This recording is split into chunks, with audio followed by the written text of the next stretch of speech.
Salut, je suis Nicole Fauchot, présentatrice de votre magazine Tac au Tac. Tac au Tac est une émission sociopolitique et culturelle qui passe en revue l'actualité de l'heure. Elle dit tout sur tout, reçoit tout le monde et laisse parler son invité librement. Librement, mais tout en respectant la norme. Participer donc Tac au Tac, c'est contribuer au développement du pays. Mais suivre chaque mercredi à 21h30 et en rediffusion vendredi à 8h30 sur Congo Web Télévision. YouTube, La Libre Info et Pocho TV. Abonnez-vous. Bonsoir et bienvenue dans ce nouveau numéro de votre magazine Tac au Tac. Ce soir, je reçois pour vous un entrepreneur congolais. D'ailleurs, vous avez remarqué que nous avons changé des décors. Nous sommes descendus sur terrain. Nous sommes venus dans son entreprise parce qu'on aimerait quand même en savoir un peu plus.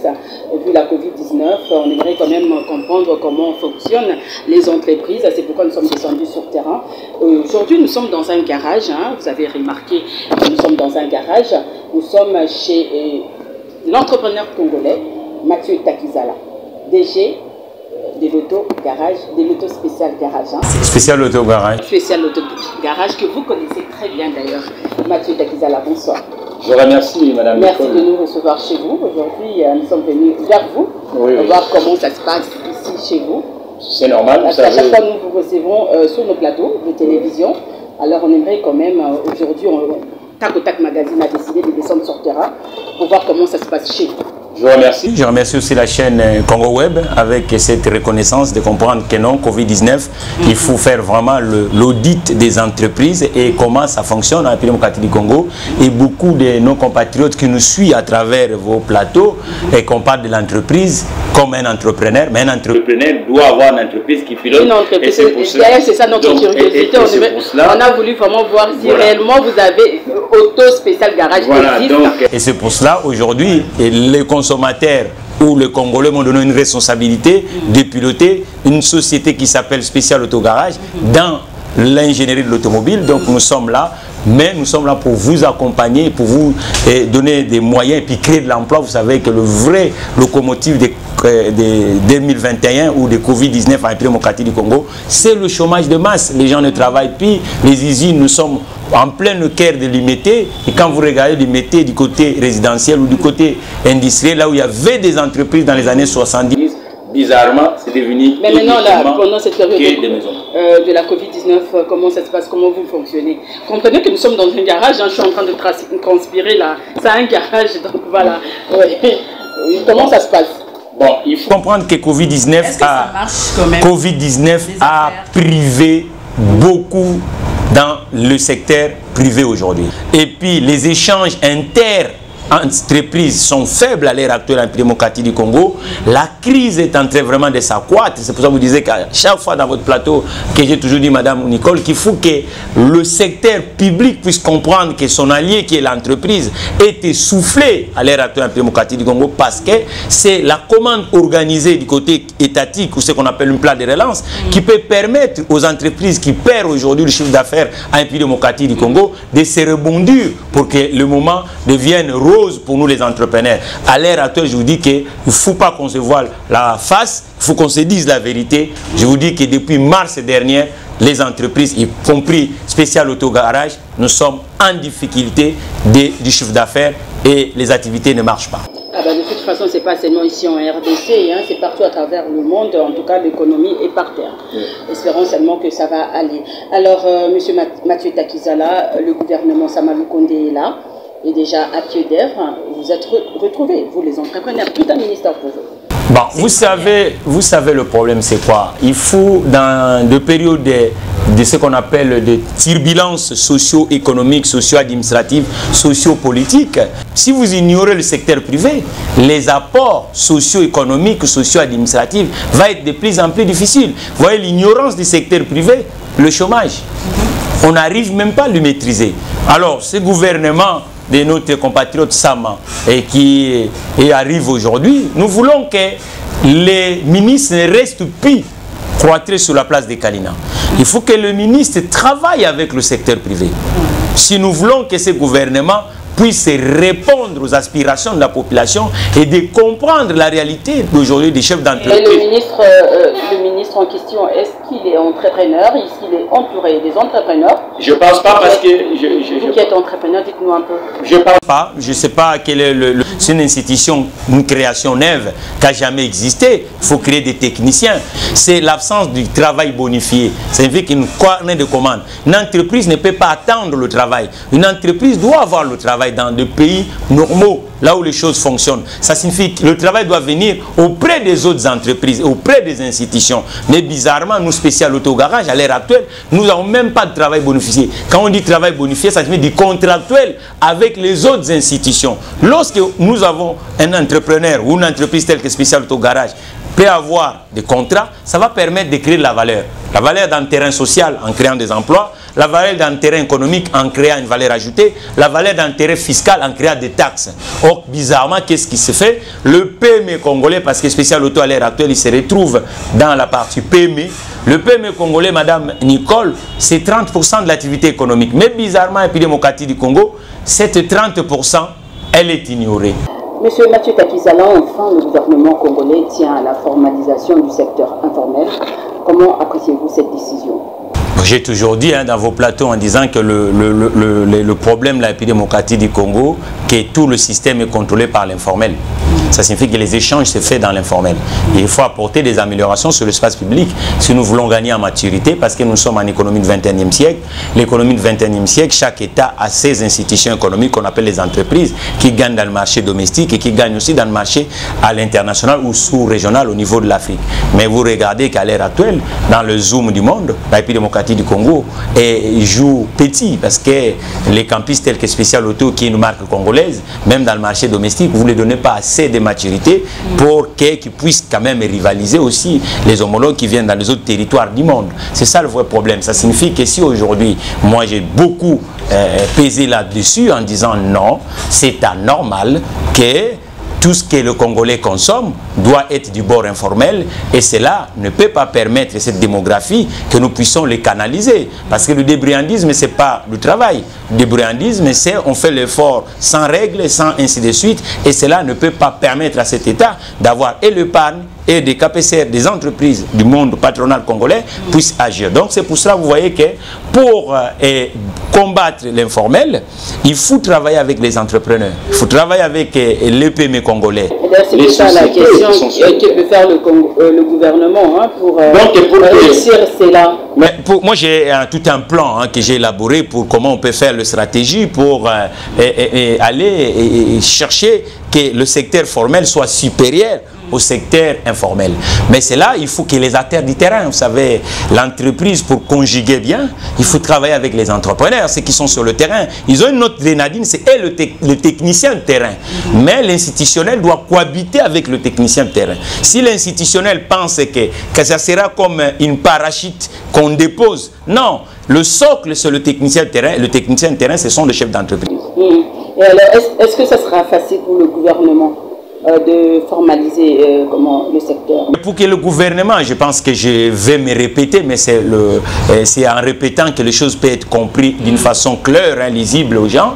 Je pense que Madame Nicole, si aujourd'hui, pour que ça soit facile, il y a un mariage entre l'institutionnel et l'interaction qu'on appelle les entrepreneurs, ceux qui sont sur le terrain. Parce que c'est eux qui ont des données, des réalités locales, les stratégies. C'est pour ça que je veux dire que j'ai tout un dossier pour ces sujets-là, comment on peut faire pour que nous puissions être supérieurs. Donc, on doit vous contacter. Alors M. Mathieu Takizala, en République démocratique du Congo, les activités économiques sont plus dans l'informel.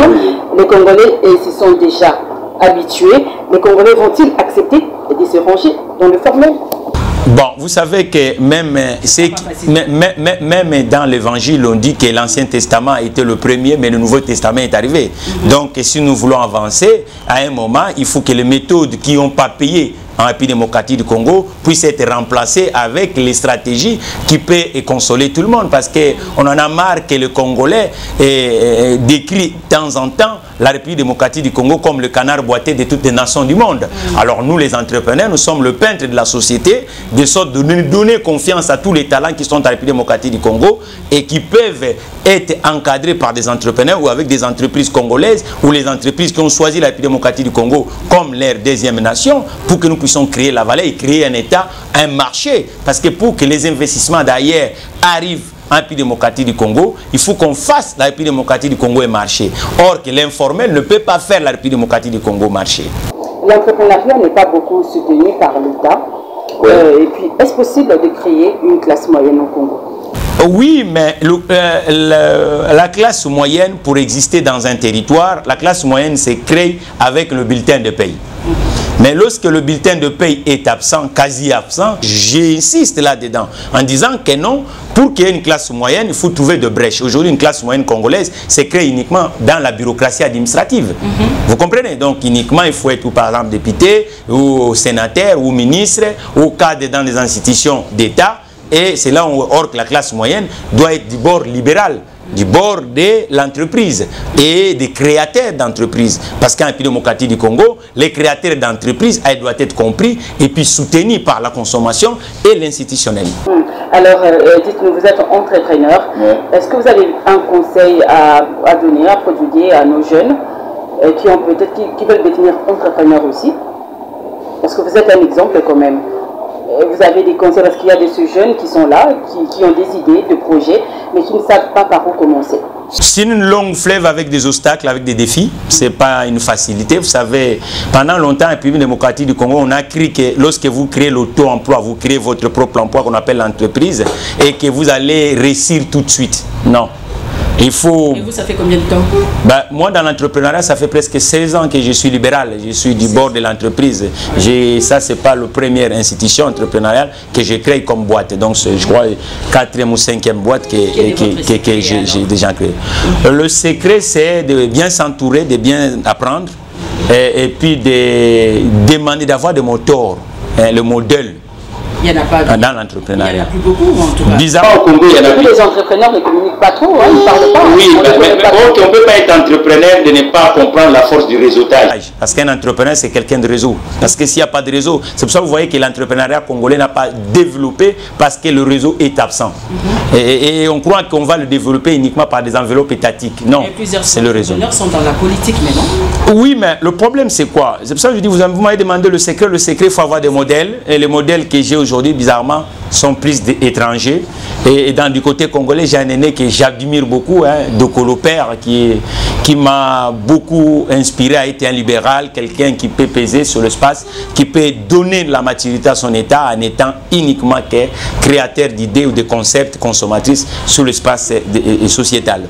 Et puis, je suis dans l'automobile, il y a des aînés comme Carlos Ghosn, que je vois que c'est vraiment un génie qui est arrivé sur l'industrie qui existait déjà, mais qui a amené sa façon de voir. Il a géré des fleurons de l'industrie automobile du côté nippon et du côté française, Renault et Nissan, qui étaient au bord de l'agonie. Mais lorsqu'un manager tel que Carlos Ghosn est arrivé, il a apporté sa touche, il a compris que si Renault, Nissan veut être utile, il faut trouver des alliés. Et il a fait l'alliance entre Renault et Nissan. Et c'est devenu des grands fleurons de l'industrie encore l'automobile. Et pour être entrepreneur, il faut déjà avoir une boîte comme ça, ou bien on peut commencer parce qu'il y a de ces jeunes qui ont peut-être pas beaucoup d'argent et qui ne savent pas aussi prendre du crédit et ils ont peut-être un petit $100.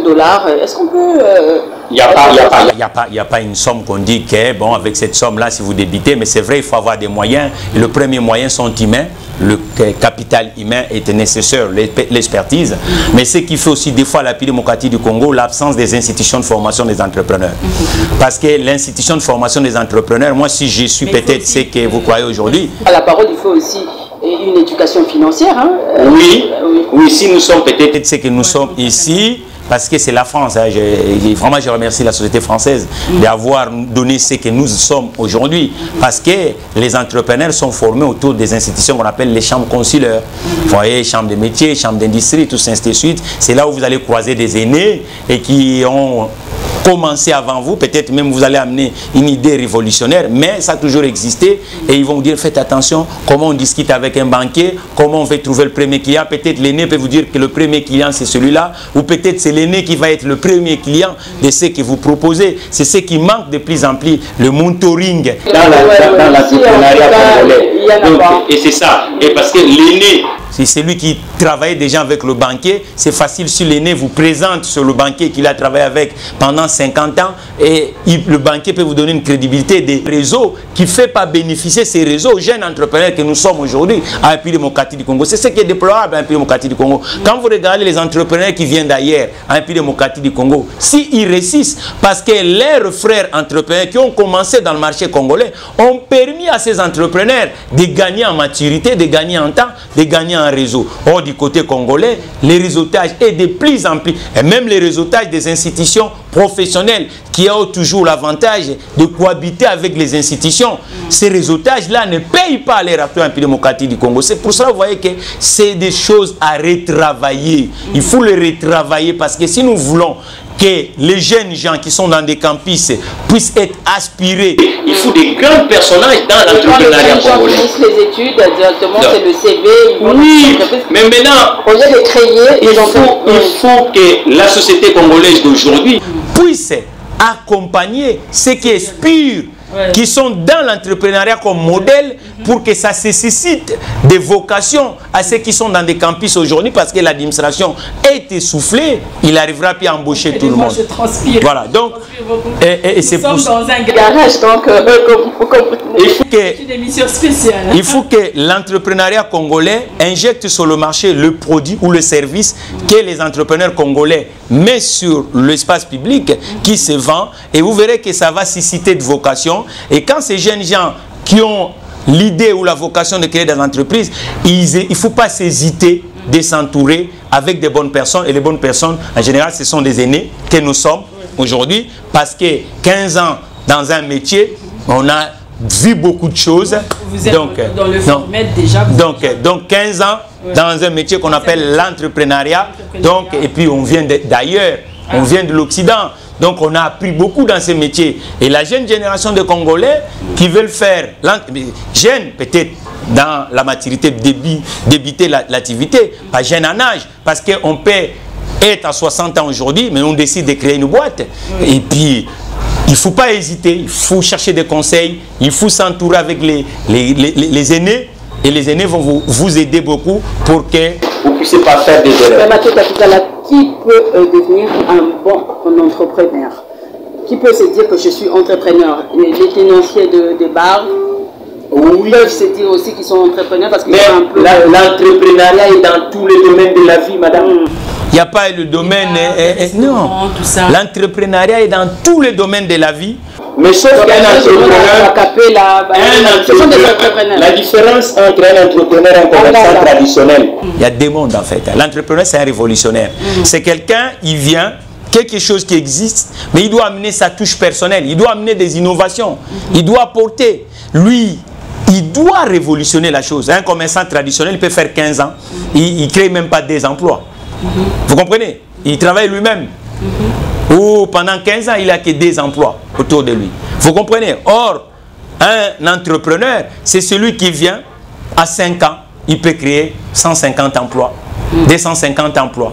Et pour créer 250 emplois, vous imaginez, c'est là où l'intelligence, mais celui qui fait le travail, c'est celui qui crée d'abord son propre travail, donc il attend et qui donne aussi l'emploi aux autres compatriotes dans le territoire et qui apporte aussi un service aux consommateurs. Parce que l'entrepreneuriat, ou c'est le service, ou c'est le bien. Donc il faut avoir des clients. Parce que si un entrepreneur n'a pas de clients, il ne va pas exister. Le vrai problème aujourd'hui en République démocratique du Congo, les entrepreneurs congolais n'ont pas de travail. Et on ne les donne pas le travail. On ne donne pas le travail. Parce que le travail est bonifié.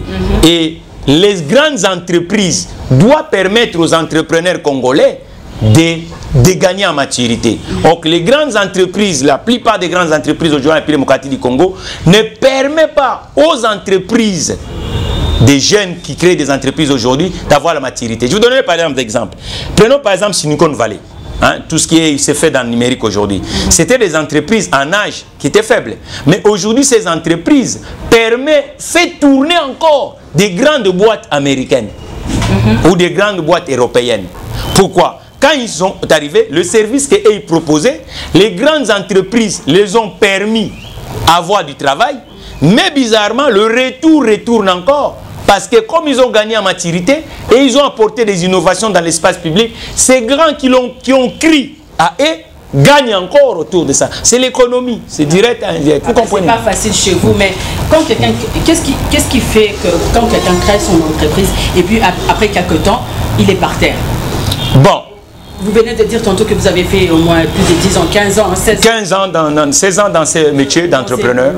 Métier, et c'est pas facile quand même. Oui. C'est pas un escalier. C'est pas un ascenseur, mais c'est un escalier. Évolué qui sont par terre. Oui. Cela est dû à quoi? Cela est dû aussi de l'éducation de l'écosystème. Parce qu'un entrepreneur, c'est quelqu'un qui apprend tous les jours. Quand vous êtes ingénieur, mais vous n'avez pas des compétences de juristes, vous n'avez pas de compétences de comptables, vous n'avez pas de compétences de financiers, vous n'avez pas de compétences de publicitaires, de communicateurs, ainsi de suite. Or qu'un entrepreneur, il faut avoir tout ça avec vous. Parce que vous devez savoir à se communiquer, vous devez savoir à vendre, vous devez savoir le compte, comment le tenir. Mais par la communication, nos entrepreneurs ici ne communiquent pas vraiment. C'est ça le vrai défaut. Donc, c'est ça le vrai défaut de la société congolaise.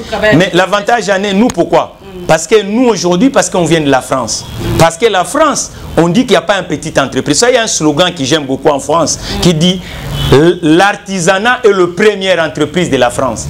Parce qu'on ne peut pas rêver grand et de ne pas gérer d'abord le petit. Oui. Vous comprenez?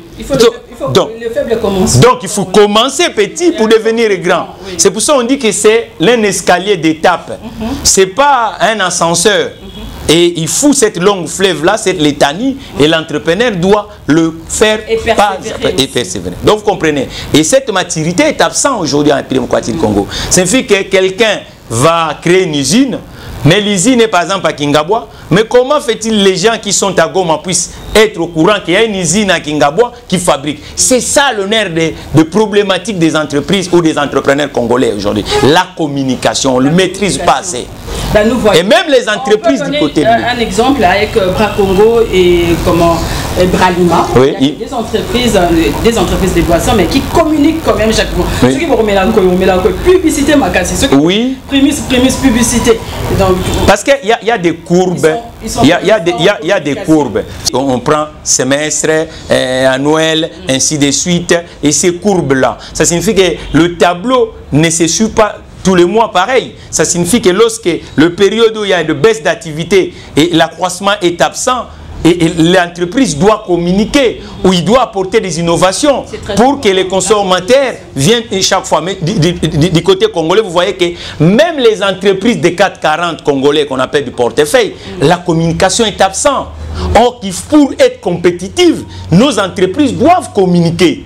Et puis, deuxième force de l'entreprise, c'est le recrutement. Ça signifie que le recrutement doit être vraiment avec rigueur pour que l'entreprise puisse être compétitive. Et puis le système de l'éducation, la République démocratique du Congo, avant de former les gens, il doit toujours regarder le marché du travail. Il doit travailler en partenariat avec des entreprises. Qu'est-ce que vraiment les entreprises veulent? Qu'est-ce qu'aujourd'hui les entrepreneurs cherchent? Mais ce n'est pas le cas en République démocratique du Congo. Vous voyez que nous les entrepreneurs, vous nous laissez de côté, mais on veut faire le développement. Non. C'est un ensemble, c'est une enveloppe. Et dans tout le pays du monde, quand vous partez, on vous dit, dans la classification de réussite sociale dans tous les pays du monde, on vous dit que non, ils ont 40 milliardaires. Chez nous, il n'y a pas de milliardaires. On vous dit ils ont 40 milliardaires qui ont reçu en entreprise. Des gens qui ont créé des boîtes et qui ont donné des emplois, qui ont créé de la valeur pour leurs États. Mais aujourd'hui, de plus en plus en République démocratique du Congo, les contes de fées, les sagas, le saga congolaise tarde encore à se développer. Pourquoi? Mais nous, voilà, les sagas congolaises. Mais nous sommes là. Nous sommes là. Vous savez, l'idée spéciale auto-garage peut être une saga congolaise. Parce que cette ingénierie est dans la rue. Réparer le véhicule, le ménage souffre. C'est pas comptabilisé, c'est pas planifié, c'est pas organisé. Mais nous, on amène cette idée qui peut faire gagner cet état à maturité. Avant d'acheter le véhicule, on doit vous conseiller, on doit savoir combien vous gagnez, ainsi de suite. Mais notre État doit nous comprendre. Et il doit travailler avec nous. Tout ça aussi fait partie de la politique. Hein. Quand nous avons une bonne politique, on fait comme on a des bonnes finances et puis économie. Eh bien, bon, nous allons parler un peu politique. Mathieu Takizala, le chef de l'État était dernièrement dans le Haut-Katanga. Oui. Quand même eu à suivre sa tournée. Et comment avez-vous trouvé son discours sur le contrat minier? Bon, vous savez, le président... Vous dites qu'il n'y a pas de milliardaires comme vous savez, j'aime beaucoup mon aîné Katebe Katoto. Oui. Vous savez, c'est un entrepreneur. Hein, l'aîné Katebe Katoto, vous savez, qu'est-ce qui a fait que le génie qu'il avait puisse être sur l'espace public? C'est le mariage, les idées que lui mettait avec le grand de l'époque qu'on appelait Gécamine. Parce que les activités de Katebe Katoto ont commencé en donnant de services auprès de Gécamine. Et ça a créé que lui aujourd'hui est devenu un grand entrepreneur qui a créé des emplois en République démocratique du Congo, qui a créé même au niveau des pays comme l'Angola, tout ça ainsi de suite. Donc aujourd'hui, ça signifie que le secteur de l'industrie minière, nous spécial auto, on a vocation même de réparer tous ces remorques qui rentrent dans des zones minières pour que le spécial auto rende service à la République démocratique du Congo. Le chef de l'État dit qu'il aujourd'hui, quand même voir clair. Hein. Mais c'est pour ça nous disons, il faut les majors, les grands comptes, les grandes structures dans tout le secteur doivent travailler avec les petites structures qui sont à la République démocratique du Congo. Ils doivent puis continuer à travailler avec l'informel. Ils doivent quand même se retrouver aussi. Donc, ça signifie que retrouvailles des Congolais, c'est quoi? Ça signifie que lorsque vous avez une structure qui exploite le mine, le gisement, mais il a des camions, mais il doit nous prouver quelle est l'entreprise congolaise qui le vend du pneumatique. Quelle est l'entreprise congolaise qui répare ces camions? C'est ça. Quelle est l'entreprise congolaise qui amène l'ingénierie pour les grandes pelleteuses, qui creusent? C'est ça le vrai problème. C'est ça le retrouvaille du côté congolais. Donc nous devons être... Donc, c'est ça le retrouvaille. Oui. Et c'est aujourd'hui pour s'imposer, du côté du chef de l'État, le président Tshisekedi, je dis à mon frère, le président de la République, son Excellence, qu'aujourd'hui, nous avons des structures. Mais il faut que ces entreprises-là cohabitent avec nous aussi, pour que nous puissions créer une valeur ajoutée. Voilà, pour que... Mais aujourd'hui, ce n'est pas le cas. La plupart de ces entreprises, et il n'y a même pas des semaines, la plupart des structures qui sont dans les mines au niveau du Katanga faisaient des appels d'offres. Nous, on a essayé de compétir dans ces appels d'offres-là. Jusqu'à aujourd'hui, on n'a même pas le retour. Silence radio. Voilà. Et l'État, c'est pour ça que moi j'ai un appel à la collectivité nationale de comprendre. Mais oui, il faut des modèles. Le souhait du chef de l'État. Voilà. Mais maintenant, ces souhaits, nous sommes là. Nous sommes sur le terrain. Spécial autogarage avec les autres entreprises congolaises et qui aspirent que cette rêve soit réalisable. Oui. Il faut maintenant que le chef de l'État, avec le ministre sectoriel, nous consulte, travaille avec nous en synergie pour que ce mécanisme puisse devenir réaliste dans l'audacité de la technicité. Mathieu Takizala, mot de la fin, nous allons nous dire au revoir. Je vous remercie, Madame Nicole, et je remercie. Donc voilà. Il faut comprendre que les institutions dans tous les domaines ont un rôle à jouer, y compris les institutions techniques qu'on appelle le garage. Ce n'est pas dans la rue qu'on va régler beaucoup de choses. Nous voulons qu'aujourd'hui, pour étouffer la rue, il faut accompagner les institutions telles que Spécial Autogarage. Je demande aux institutionnels de comprendre que la consommation congolaise doit créer de la valeur. Et la consommation qui sont du côté des institutions doit choisir domicile chez Spécial Autogarage, parce qu'en ce moment, on en a besoin pour permettre que la jeune génération puisse trouver là où ils peuvent déposer le CV. Ça sera tout, Mathieu Takizala. Merci de répondre à nos questions. C'est moi qui vous remercie, madame. Eh bien, cette émission est terminée, mesdames et messieurs. Merci à vous de l'avoir suivi. Au revoir et à la prochaine.